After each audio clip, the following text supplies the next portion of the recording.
कान disturb रहता है, कोई काम वगैरह करते हैं नहीं अच्छा। नजदीक आओ ताकि पढ़ सको।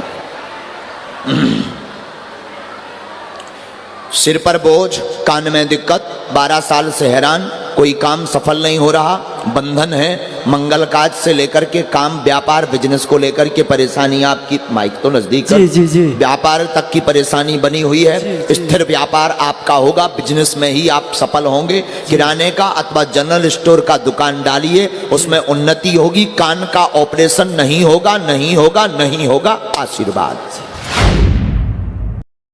आज हम आपको इस वीडियो में बागेश्वर धाम से जुड़ी कुछ ऐसी जानकारी देंगे जिसके बारे में शायद आप नहीं जानते हैं। कहा जाता है कि बागेश्वर वो पवित्र स्थान है जहां पर लाखों लोगों की मनोकामनाएं पूरी होती हैं। बागेश्वर धाम के गुरुजी का नाम पंडित धीरेन्द्र कृष्ण शास्त्री है। बागेश्वर धाम के गुरुजी पर भगवान हनुमान जी की असीम कृपा है। दिव्य दरबार में भगवान हनुमान जी और दिव्य शक्तियां उनको प्रेरणा देती हैं। इसी कारण गुरुजी लोगों के मन की बात जान लेते हैं। लोग आज देश विदेश से लाखों की संख्या में बागेश्वर धाम दौड़े चले आ रहे हैं। कोई बीमारी से परेशान होकर यहाँ पहुँचता है, कोई संतान की कामना लेकर, कोई प्रेत बाधाओं से परेशान, कोई अशांति से। बागेश्वर धाम में इन सब का निवारण किया जाता है।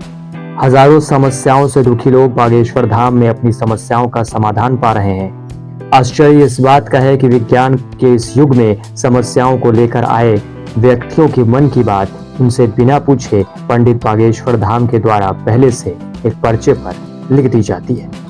बिना कुछ पूछे ही बाबा व्यक्ति का भूत, भविष्य, वर्तमान जान लेते हैं और इन समस्याओं का समाधान भी बता देते हैं, वह भी पूर्णतः निःशुल्क। गड़ा गांव के बाहरी हिस्से में एक प्राचीन मंदिर है जो चंदेर कालीन बताई जाती है। इस मंदिर में बागेश्वर धाम का चमत्कारिक स्वरूप है और वहीं स्वयं भगवान बालाजी भी विराजमान है। आपके मन में एक प्रश्न आया होगा कि बागेश्वर के संत धीरेन्द्र कृष्ण शास्त्री के पास ऐसी कौन सी दिव्य शक्ति है जिससे वे लोगों के मन की बात जान जाते हैं।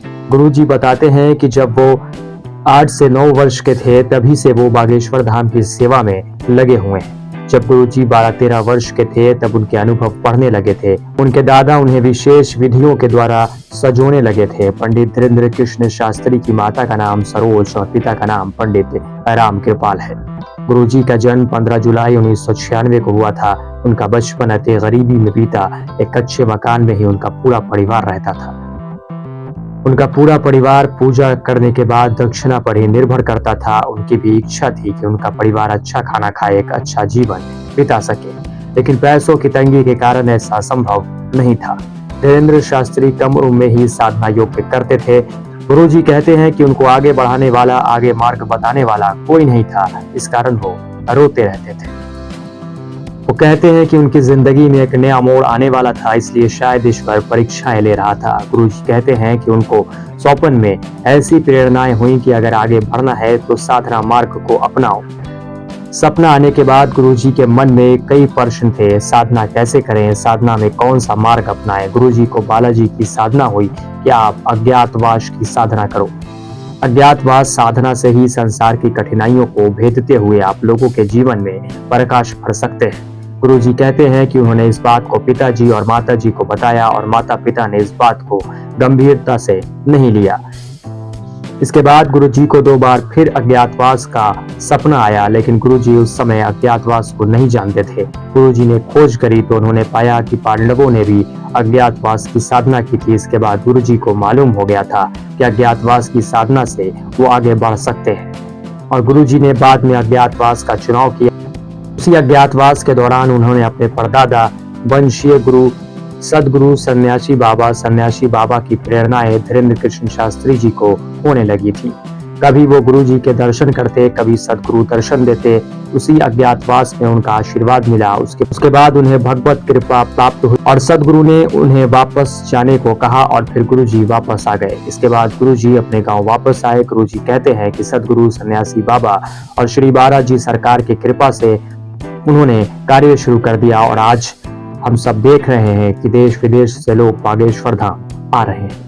कहते हैं कि अज्ञातवास के कठिन मार्ग पर चलकर धीरेन्द्र कृष्ण शास्त्री ने भगवत कृपा को प्राप्त किया, जिसे देख लोग बागेश्वर धाम आ रहे हैं और अपनी समस्याओं का समाधान पा रहे हैं। तो पंडित धीरेन्द्र कृष्ण शास्त्री को भगवान कहते हैं, क्योंकि लोगों की समस्याओं को उन्होंने दूर किया है। खुद पंडित शास्त्री अपने आप को भगवान नहीं मानते, वो कहते हैं कि मैं भगवान नहीं हूँ। उन्होंने कहा कि एक इंसान महापुरुष योगी गुरु बन सकता है, लेकिन भगवान नहीं बन सकता। गुरुजी अपनी शक्तियों को बालाजी की महिमा के सिवा और कुछ नहीं मानते। गुरुजी गौ सेवा, गरीब कन्याओं का विवाह जैसी कल्याणकारी काम भी करते हैं। Bureau report, news 111। न्यूज़ 111 के वीडियोस को देखने के लिए चैनल को सब्सक्राइब करें और बेल आइकन का बटन दबाएं।